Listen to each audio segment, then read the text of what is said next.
Students of 8th standard, welcome back. So this is first chapter of your history. Hope you remember yesterday what I discussed.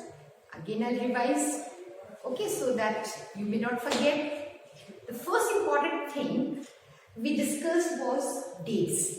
Isn't it? In history, dates were considered very important. They are important.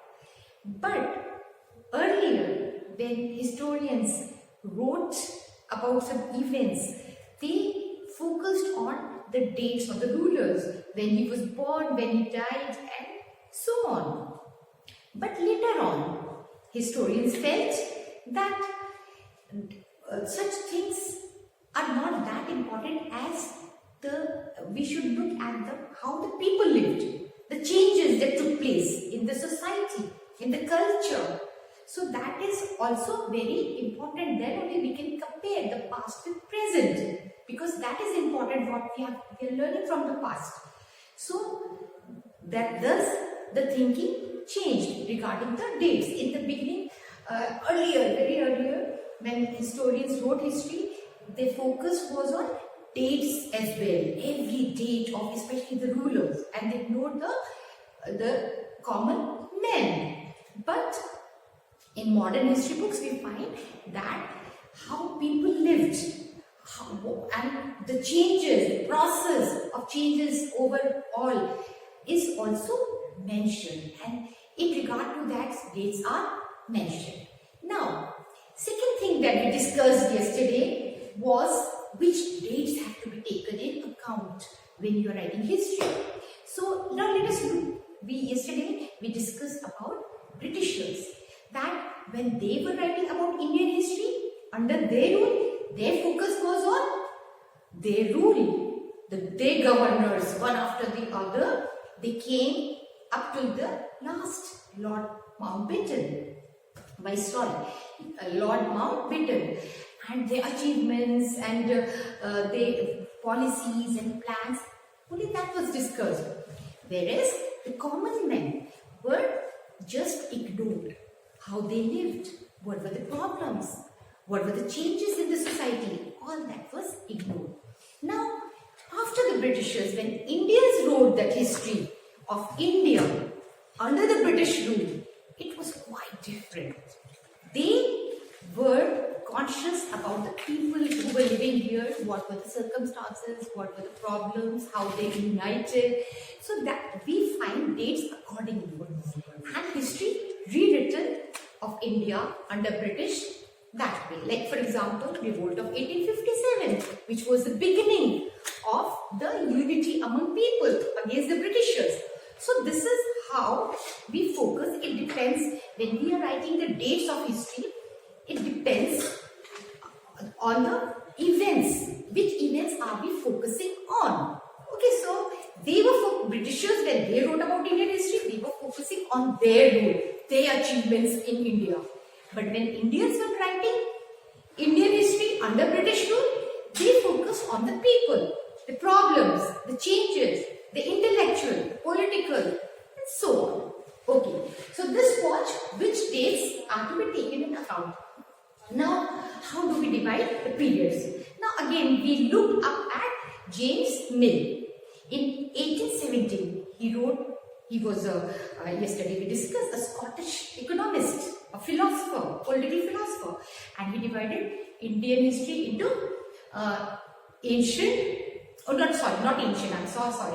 Hindu, Muslim and British. And Hindu, Muslim he showed was in darkness. That period was in darkness, people uncivilized, no unity, superstitious, intolerance and so on. No manners, uncivilized. Whereas Britishers, he showed that they were civilized, good manners, enlightenment, scientific tempo, technological advance, and so on. And he felt that more institutes of Britishers and law and these territories should be occupied, should be conquered of India, so that all over in the subcontinent of India, they should be British rule and people become civilized. That is how what he had done. But that was wrong. He ignored, they were ruling India, they were exploiting. So next historians, later on historians divided, they felt no, this is wrong. We cannot divide people on the basis of their religion. Okay, Hindu Muslim, they divided under, according to James Mill, Hindu Muslim, that is on the basis of religion, and then British. So it was wrong. So later on historians divided on, they said let's divide it ancient, medieval and modern. Again, afterwards historians found that also is wrong, because okay, it's okay fine with ancient, medieval, but modern, we cannot call British period a modern period. Modern period is associated with scientific temper, with democracy, equality, whereas under British we don't find these policies. They did not treat Indians equal. They exploited, subjugated rulers, Nawabs, people. Okay, so we can say that period, British period, is colonial. Okay, colonial period, and it is called colonization. That means when one country subjugates other country and exploits, and there's a change in their culture, and it is forced. They're forced to. They're forced with their influence of culture, political, economical.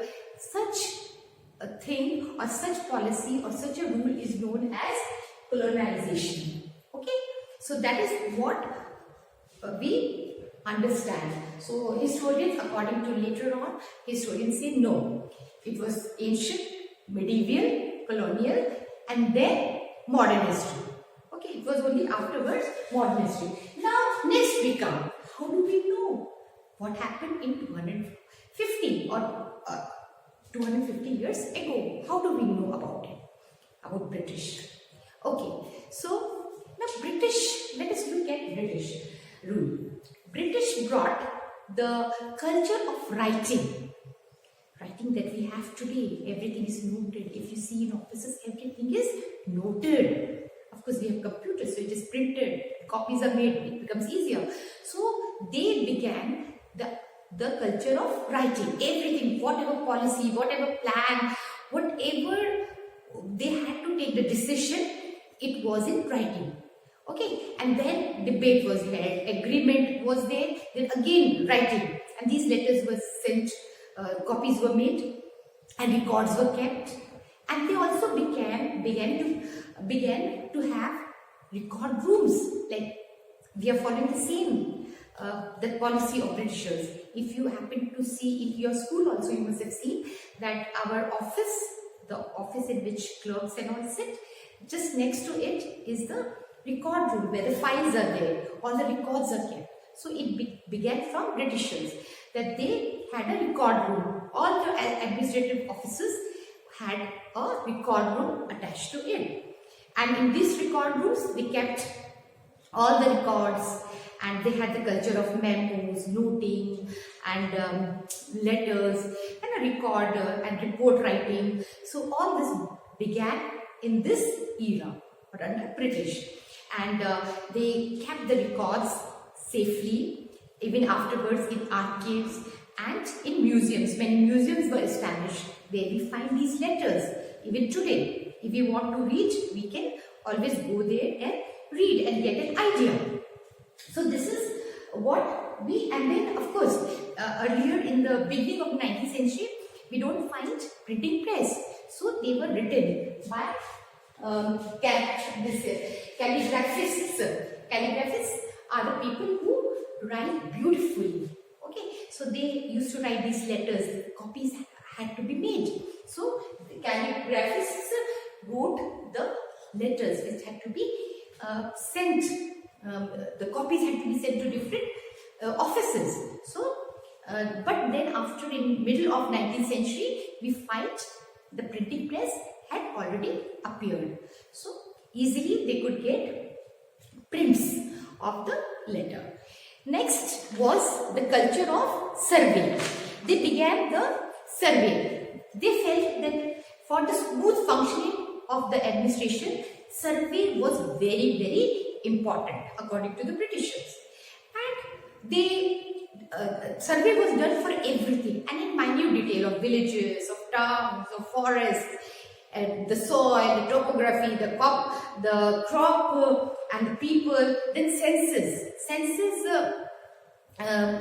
began in the 19th century, in the middle of 19th century, or we can say by the end of the 19th century. Census means after, and it was held after every 10 years. Okay, and they made a note of people living in villages, towns, forests, how many, which religion they were following, tribe, which tribe they belonged to. So census were also held. So these were the changes. Now we come to know about all this, about Britishers, their policies, their plans, through their records we found in museums, in archives, and of course books and all, history books and other books. But they are all written from the point of view of the Britishers. They were high-handed.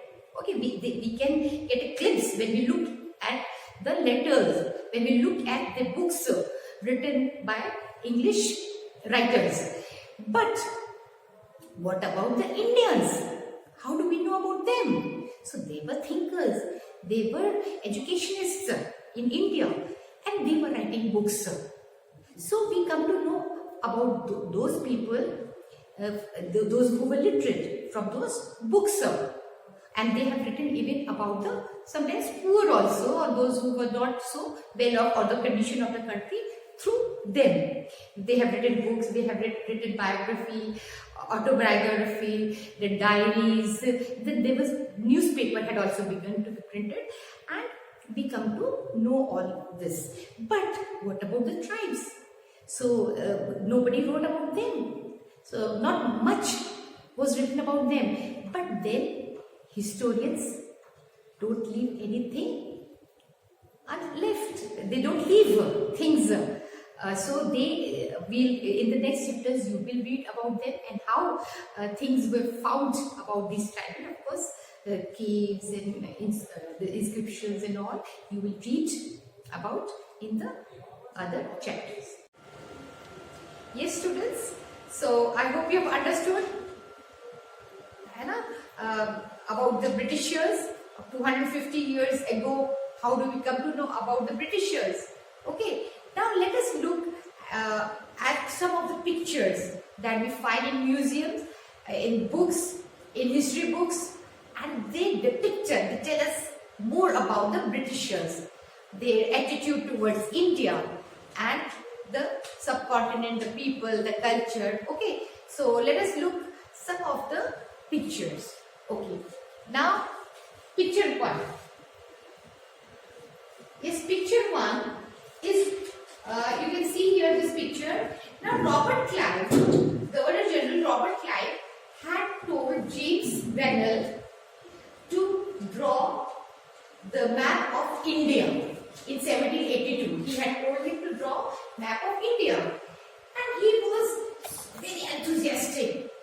And in this enthusiasm, he prepared the map of India. But in this map, on the first page, he showed this. He made this picture, and look at the picture. How he has portrayed British. British means Britain. You can look at this. The royal person standing on that platform, he is Britain, he symbolized Britain, whereas the Brahmins, you can see the Brahmins offering Britain Shastra. Okay, so this showed that the Hindustan or the Indians had accepted willingly their supremacy, the British supremacy. Okay, so this we find in one the museum it's kept. And now let us look at the second picture.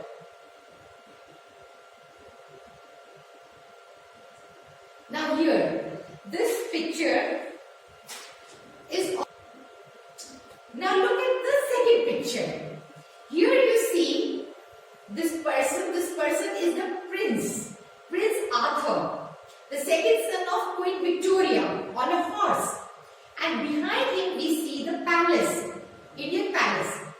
And this was the advertisement made in 1922 to sell coffee and tea, to popularize. and look at how they have depicted that it was a token or the tea which was drunk by the royalty. So that is how they popularized this through their advertisements. Now we go to the next picture, and this is a picture of Warren Hastings, the first Governor General of India in 1773. And history books and many paintings, there are many paintings, biographies in which we find these Governor Generals have been glorified at the way how he has been sitting poised. Okay, so they project them as very powerful figures. Now we come to the next one. Next picture. Yes, I told, look at here, we were talking about the survey. Yes, so they did it detail. You can see here, though it was done in this picture, it was made by James Prinsep in 1832 of a survey being conducted in a village. But you can see technology or the instruments that were used there by the people or by the British. The scientific nature of the project in 1832, mark you. Okay. Now, next picture. This picture is of the revolt of 1857. Now, British books show this revolt or portray Indians as if though they were just murderers or looting the British. See how they have portrayed in their history books. Okay, these images from the point or viewpoint of Britishers, the rebellion of 1857. And they have written mutinious sepoys share the loot. And in British representations, the rebel appear as greedy, brutal, cruel. Okay, students.